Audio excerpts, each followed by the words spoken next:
Welcome to the realm of Millenia. Be ye man, woman, child, a spirit, creature, or demon. Be ye a native migrator, or maybe even an invader into the realm. Welcome, for I am your host, the Millennium Mailman, here today bringing you, guys and gals, more theater Thursday, because this is a story about a character, right? So, while I could put it on Storytime Saturday, I got plenty of those, and I got characters to expose. So this story on the legend of Cerberus, go back to part one for the first part. I'm going to backtrack a little bit and then just get right into it.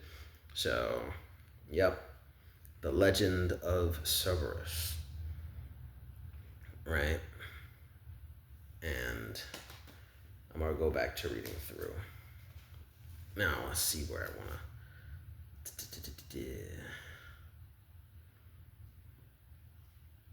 The only hell for him. All right. I don't say exactly who I'm talking about. So, review time. Part 1, this man fell from heaven above, down, dropped right down into hell, and has just been fighting every one of the demons he comes across. Any new arrivals into hell, be you demonic or not, he's just been slashing.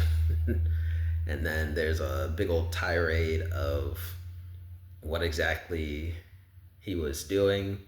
And then the Lord's eyes, Satan, the devil himself, sent one of his vassals acting as his eyes to look into his eyes and figure out what's his purpose here, because you can't hide anything through your gaze, right? Look into the eyes and see the window to the soul.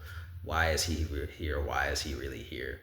And when the Lord's eyes came and looked into his as he's killing demon after demon and just utterly making art, turning carnage itself into an art form with blade and fist and foot, just straight hands, right?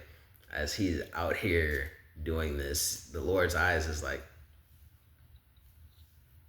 I'm looking into this man's eyes, and he is fighting for the love of. It seems like he's doing it for a reason, but it's not like anything particularly heinous. Heaven didn't send him to murder us or anything, my dear satanic overlord.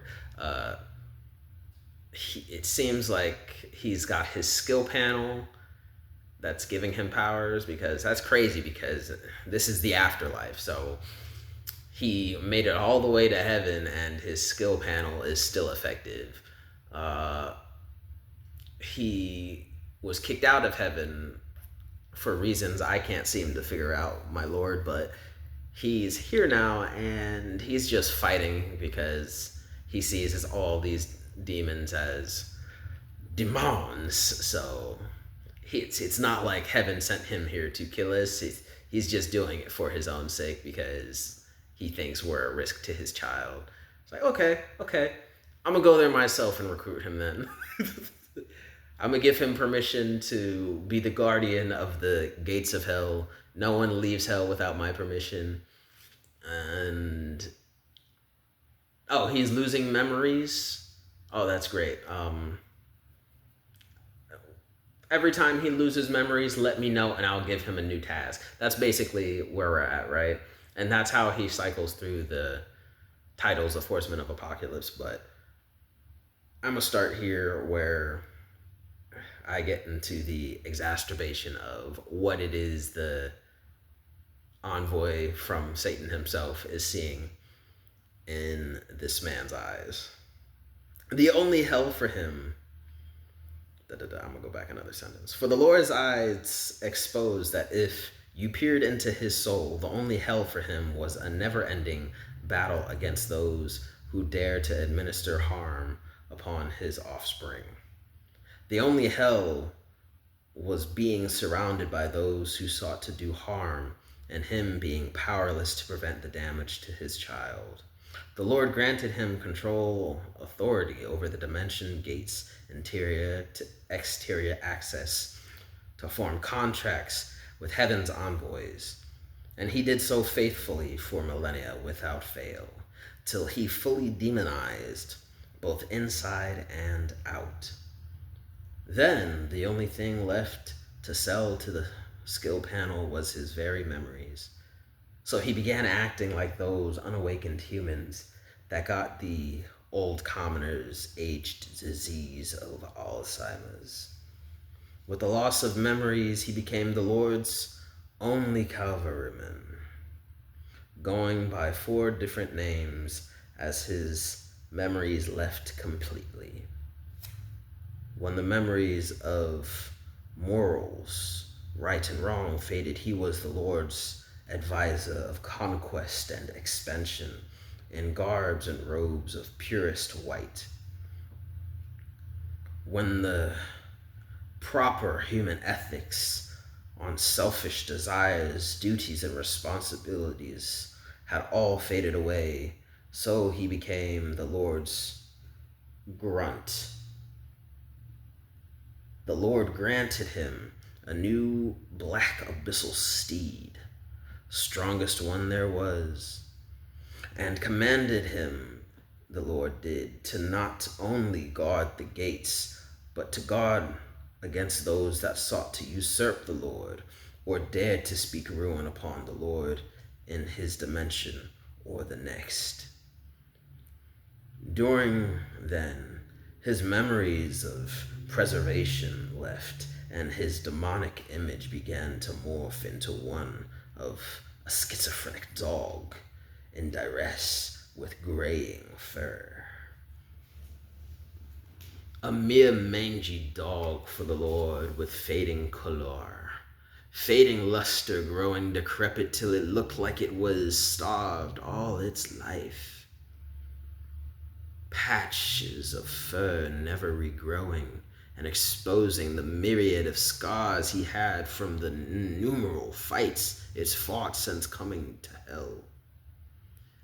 The 3 skulls, at a glance, silent and motionless, still losing memories of all worldly or even good ambitions, seated at the gate's interior. One skull looking into the depths of hell for any daring to attempt an escape. One skull looking through the gate as those newly arriving or returning to the west they belong here in hell, and one skull gazing directly at the gate, wondering why it's even here, but like a good guarding dog, always observant of the door. Its every bark and grunts signaling to every one of hell's occupants of hell's latest arrivals, like a good security alarm. Then its the last of its memories of good times and people, forgot.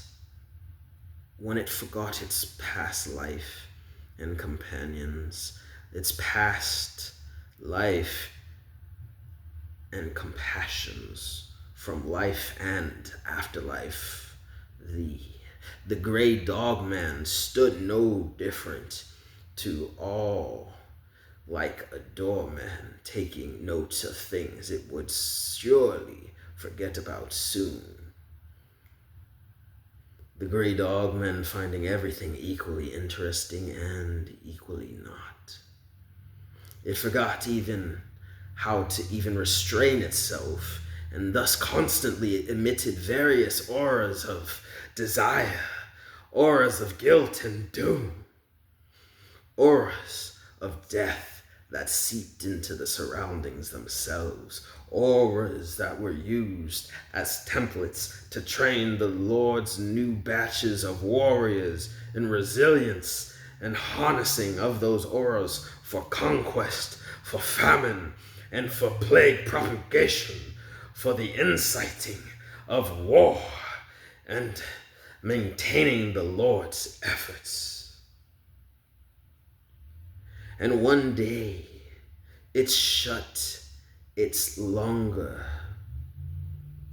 Oh, I forgot a word there. And one day it shut its eyes longer than usual and transformed more and more from a man into a dog man into just a dog. Its aura getting more and more stronger as the shackles of its mere humanity and mentality faded. Then the Lord's eyes revealed that even the indifferent memories had begun to fade, and the remnants of a domesticated dog stopped being and could turn feral beast any day.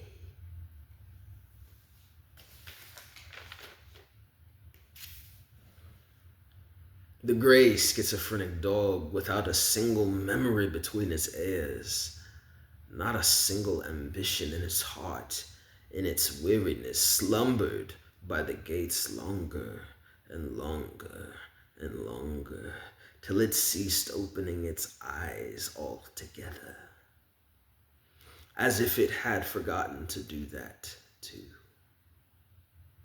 Wars throughout hell, wars at and over the gates, wars it observed in the myriad of dimensions.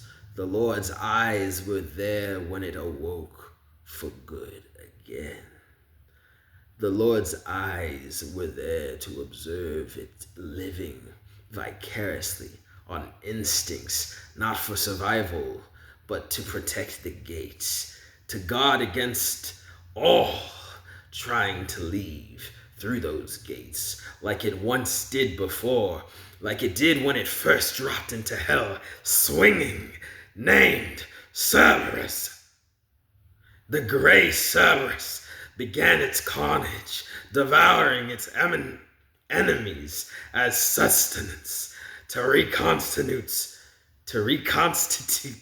its once proud figure, bathed in the blood of invaders wanting to leave, thickening the fur, bathed in the blackest of ectoplasms from the soulless hell occupants that sought to leave, turning the fur black as night once more, till no demon or beyond dared use those gates again.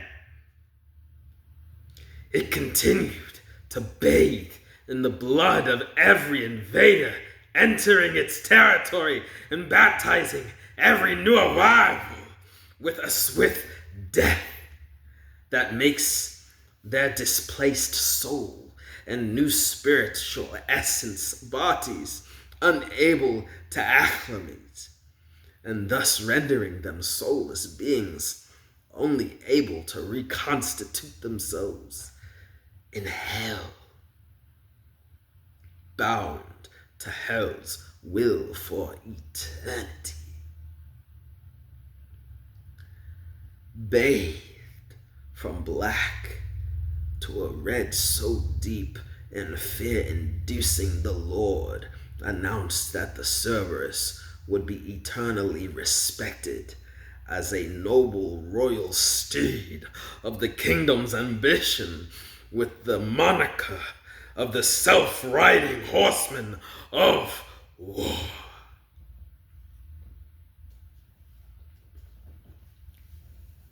That has been part 2 of the Legend of Cerberus. And I'm not sure if you caught it,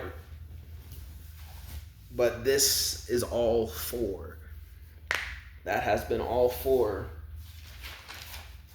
horsemen of the apocalypse.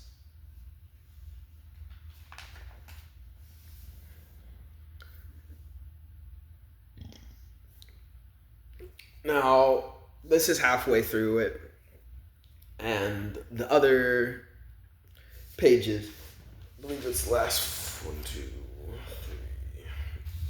The last 4 pages to the Legend of Cerberus are basically the ending of everything, the end of the whole debacle. So, why, when you go to hell and go around hell, basically now, why it's just a legend of Cerberus, right?